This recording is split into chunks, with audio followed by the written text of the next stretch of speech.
और साथ ही साथ मंत्री जी, विभागों का वर्णन आपने तो नहीं दिया, मैं आपसे दूसरा यह सवाल करना चाहूंगी कि एग्रीकल्चर डिपार्टमेंट को 4 गुना काम करना पड़ेगा, हमारे इंडस्ट्री डिपार्टमेंट को 3.5 गुना काम करना पड़ेगा और एम्प्लॉयमेंट रेट को 4 गुना काम करना पड़ेगा, जब आप पिछले 2017 से लेकर के 2025 तक उस ग्रोथ रेट को नहीं कवर कर पाए हैं। तो आगे आने वाले समय में आप 5 साल का दावा कर रहे हैं कि 5 साल में आप 1 ट्रिलियन इकोनॉमी बनाएंगे, आप कैसे बनाएंगे? और मैं पूरी उम्मीद करती हूँ कि मंत्री जी जब भी जवाब देते हैं बहुत ही डेटास के साथ देते हैं। मैंने जिस तरीके से जीएसडीपी का 25% का डेटा रखा है, महिलाओं का डेटा रखा है, साथ में गरीबी रेखा से प्रति वर्ष जिस तरीके से लोग नीचे आते जा रहे हैं उनका डेटा रखा है, मैं पूरी उम्मीद करती हूं कि उस डेटास के साथ ही जवाब मिलेगा।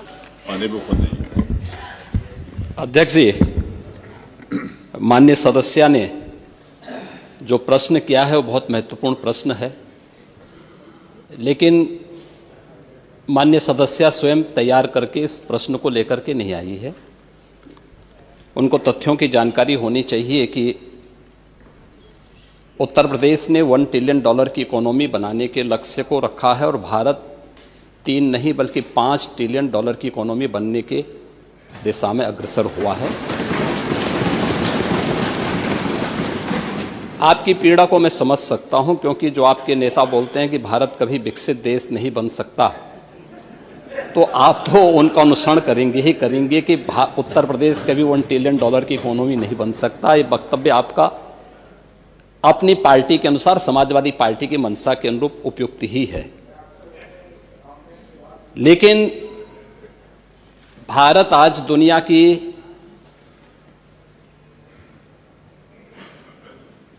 पांचवी बड़ी अर्थव्यवस्था बन चुका है और 2027 में भारत $5 ट्रिलियन की इकोनॉमी बनेगा, इसमें कोई संदेह नहीं। और दुनिया का सबसे तेजी के साथ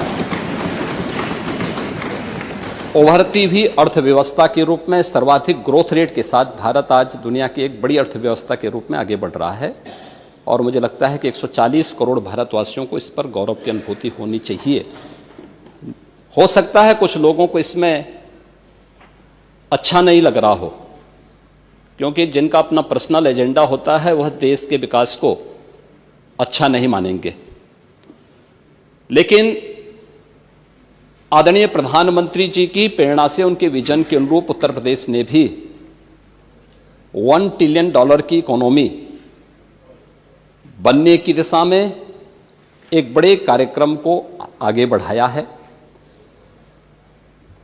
हमने 2022 से इसके लिए एक व्यवस्थित कार्य योजना को आगे बढ़ाया है और उसके अनुरूप सरकार ने अपने कार्यक्रम को तेजी के साथ 10 सेक्टर में हमने इन कार्यक्रमों को आगे बढ़ाया है। और मुझे लगता है कि आपके जो उत्तर आपको यहाँ से भेजा गया होगा उसमें विस्तृत रूप से दिया गया है कि 10 सेक्टर जो बनाए गए हैं, हर सेक्टर में कोई ना कोई अपर मुख्य सचिव या प्रमुख सचिव स्तर का अधिकारी उसकी नियमित मॉनिटरिंग करता है।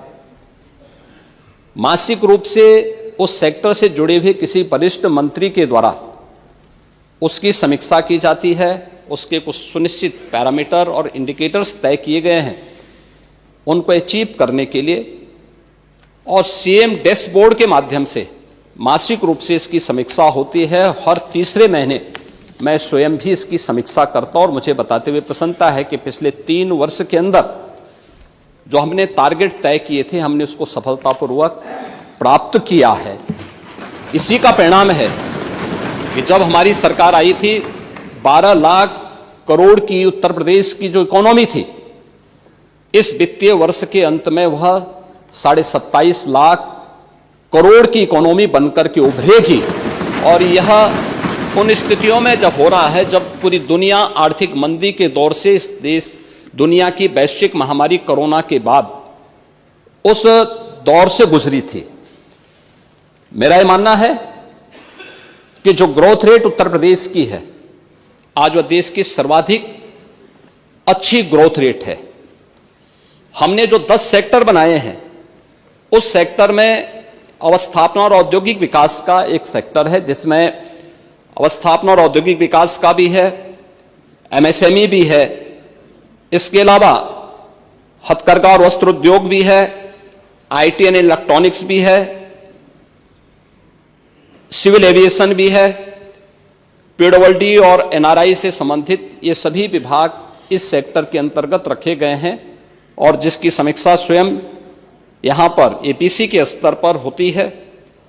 दूसरा सेक्टर है जो कृषि और कृषि से जुड़े हुए जितने भी उसके अन्य सहयोगी संस्थान हैं, ये सभी उसके अधीन लाए गए हैं। उद्यान है, खाद्य प्रसंस्करण है, रेशम विकास है, पशुधन है, डेयरी है, फिशरीज हैं, सिंचाई और जल संसाधन और कोऑपरेटिव को भी इसके साथ जोड़ा गया है। दूसरा सेक्टर ये रखा गया है।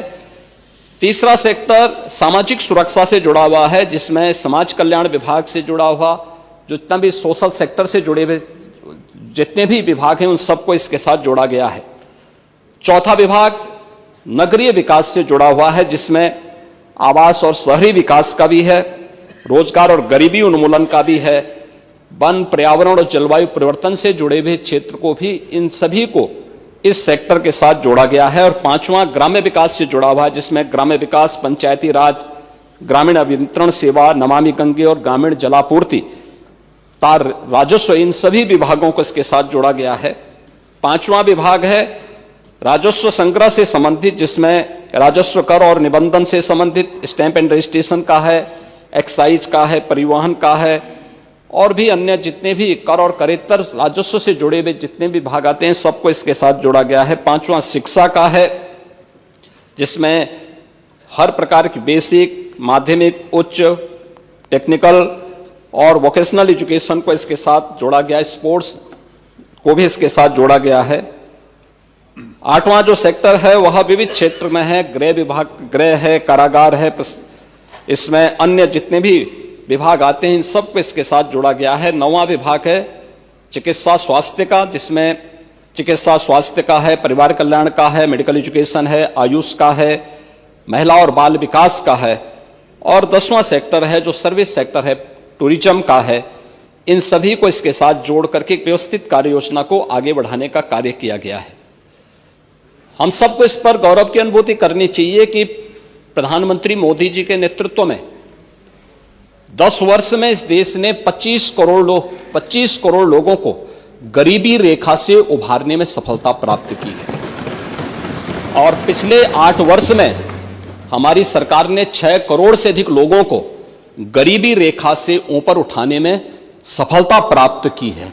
ये चीजें दिखाती हैं कि हर एक सेक्टर में बदलाव हुआ है और उन्हीं को ध्यान में रख करके उत्तर प्रदेश की इस पोटेंशियल को आज जिसको देश और दुनिया देख रही है, महाकुंभ के इस आयोजन के साथ हम जोड़ के देख सकते हैं। अकेले महाकुंभ का एक आयोजन उत्तर प्रदेश की इकोनॉमी में 3 लाख करोड़ रुपए से अधिक की ग्रोथ करने वाला है।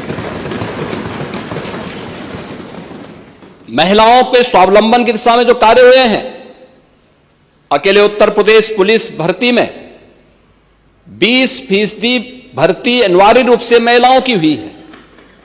हर एक सेक्टर में उन्हें रोजगार के अवसर प्राप्त हुए हैं।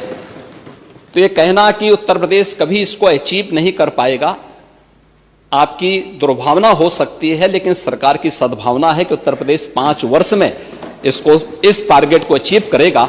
और 2029 में जिस उत्तर प्रदेश के इस संसाधनों से भरपूर उत्तर प्रदेश को प्रकृति और परमात्मा की कृपा से ओतप्रोत इस उत्तर प्रदेश को, जिसको आप लोगों ने, समाजवादी पार्टी की सरकार ने और विपक्षी दलों की सरकार ने देश के बीमारू राज्यों की श्रेणी में खड़ा कर दिया था, देश की 6ठी 7वीं अर्थव्यवस्था के रूप में खड़ा किया था, पिछले 8 वर्ष की डबल इंजन सरकार के प्रयास से दूसरी बड़ी अर्थव्यवस्था बना है। और 29 में उत्तर प्रदेश $1 ट्रिलियन की इकोनॉमी भी बनेगा और देश की सबसे बड़ी अर्थव्यवस्था भी बनेगा। इस बात के लिए मैं पूरे सदन को आश्वस्त करता हूं।